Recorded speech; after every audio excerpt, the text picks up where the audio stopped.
दुनिया में पाकिस्तान जैसा एक और देश है जिससे भारत के रिश्ते बहुत ज़्यादा ख़राब हैं। इस देश का नाम है कनाडा। कनाडा में वैसे तो इस साल के अंत में चुनाव होने वाले थे, लेकिन कई वजहों से चुनाव हो भी गए और 29 अप्रैल को नतीजे भी आ गए। ये नतीजे भारत के लिए बहुत अहम हैं। अहम इस लिहाज से क्योंकि जस्टिन ट्रूडो के पीएम रहते दोनों देशों के रिश्ते बर्बाद हो गए थे। अब जब ट्रूडो की पार्टी फिर से कनाडा में हुए चुनावों में जीत गई है तो भारत से जुड़े 5 बड़े सवाल हैं। पहला सवाल ये है कि क्या कंजर्वेटिव पार्टी की हार का भारत को नुकसान होगा। दूसरा सवाल ये है कि मार्क कार्ने भारत के लिए फायदेमंद साबित होंगे या नुकसानदायक। एक और सवाल ये है कि जगमीत सिंह के हार के क्या मायने हैं। चौथा सवाल ये है कि खालिस्तान का स्वर्ग बन गए कनाडा में अब इन खालिस्तानियों का क्या होगा।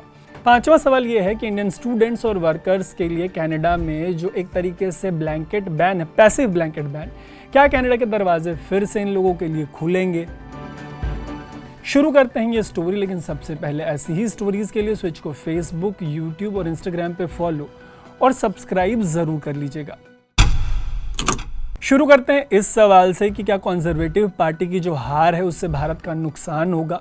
इसका जवाब ऑलमोस्ट हाँ में है। हाँ में इसलिए क्योंकि कंजर्वेटिव पार्टी के स्टीफन हार्पर फरवरी 2006 से नवंबर 2015 तक कनाडा के पीएम रहे थे। ये वो दौर था जब भारत में ज़्यादातर समय तक मनमोहन सिंह की सरकार थी। इस दौर में भारत कनाडा के रिश्ते बेहतरीन दौर में चले गए थे। इसकी वजह यह थी कि ट्रूडो और उनके पिता के पीएम रहते कनाडा खालिस्तानियों का स्वर्ग बन गया। इन्हीं खालिस्तानियों ने कनाडा की ज़मीन से कनिष्का बॉम्बिंग को अंजाम दिया। कनाडा ने कभी भी इसके लिए माफ़ी नहीं मांगी, लेकिन 2010 में इंडिया कनाडा रिलेशंस को रीसेट करने के लिए तब के कैनेडियन पीएम स्टीफन हार्पर ने इसके लिए पहली बार माफ़ी मांगी। उनके कार्यकाल के दौरान ऐसी कई और बड़ी चीज़ें हुई जिससे दोनों देशों के रिश्ते रीसेट हो गए। इन रिश्तों को लिबरल पार्टी के जो प्राइम मिनिस्टर रहे जस्टिन ट्रूडो, उन्होंने बर्बाद कर दिया। ऐसे में कंजर्वेटिव पार्टी के ट्रैक रिकॉर्ड को देखते हुए उम्मीद जताई जा रही थी कि अगर पियर पॉलिवेयर ये चुनाव जीतते तो दोनों देशों के रिश्ते पटरी पर लौट जाते, लेकिन जनवरी तक बहुत मजबूत दिख रहे पॉलिवेयर ट्रूडो के इस्तीफे के बाद कमज़ोर पड़ते गए।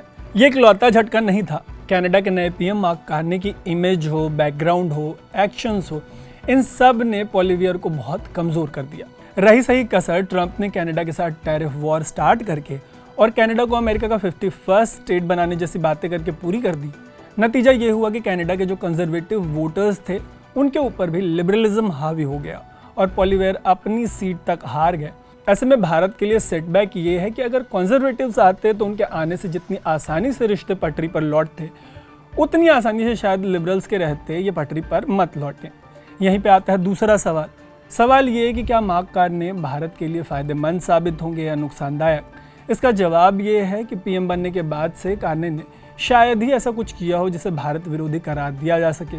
ऊपर से कार्ने कोई मंझे हुए नेता नहीं है। वो बैंक ऑफ कनाडा और बैंक ऑफ इंग्लैंड के गवर्नर रह चुके हैं, मतलब वो धंधा समझते हैं। ऊपर से भारत से तो वो तब लड़ेंगे जब ट्रंप उनको सांस लेने देंगे। आते ही ट्रंप ने जिन देशों को सबसे पहले रडार पर लिया उनमें अमेरिका का पड़ोसी कनाडा शामिल है। कनाडा पर तो सिर्फ कमर तोड़ टैरिफ नहीं लगाया गया, बल्कि ट्रंप ने कम से कम दर्जन भर बार ऐसा कहा है कि वो कनाडा को अमेरिका का 51st स्टेट बनाकर ही मानेंगे।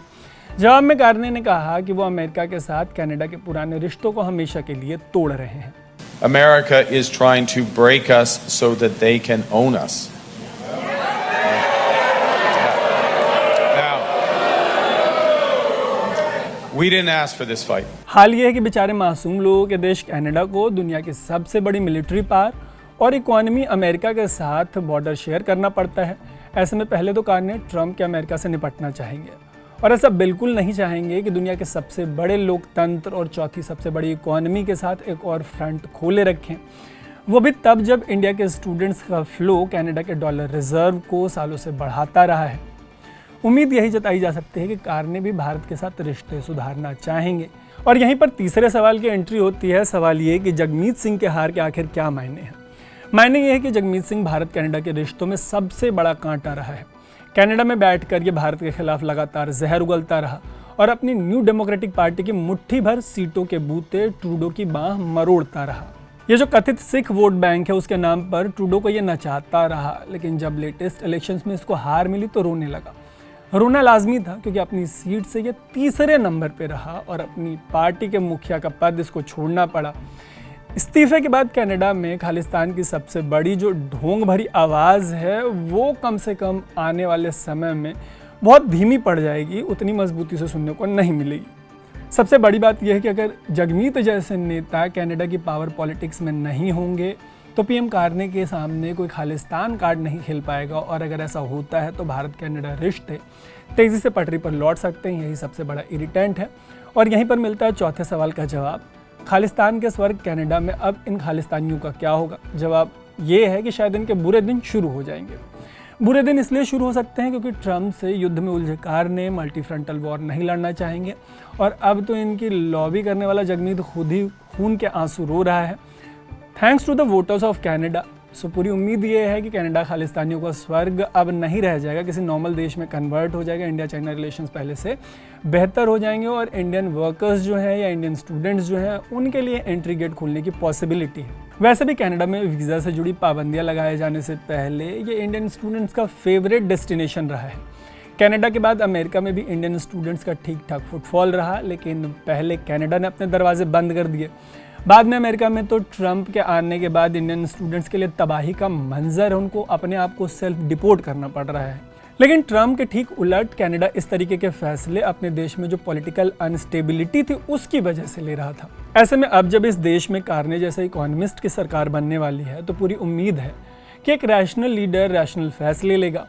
बाकी जैसा होगा वो तो वक्त ही बताएगा। वैसे ऐसा नहीं है कि सब कुछ वक्त ही बताएगा, जितनी मेरी समझ का था वो मैंने आपको बता दिया। बाकी कमेंट करके आप बताइएगा कि इस पूरे मामले पर आपकी क्या राय है। ऐसी ही स्टोरीज़ के लिए स्विच को फेसबुक, यूट्यूब और इंस्टाग्राम पे फॉलो और सब्सक्राइब ज़रूर कर लीजिएगा। देखते रहिएगा स्विच। मेरा नाम है तरुण।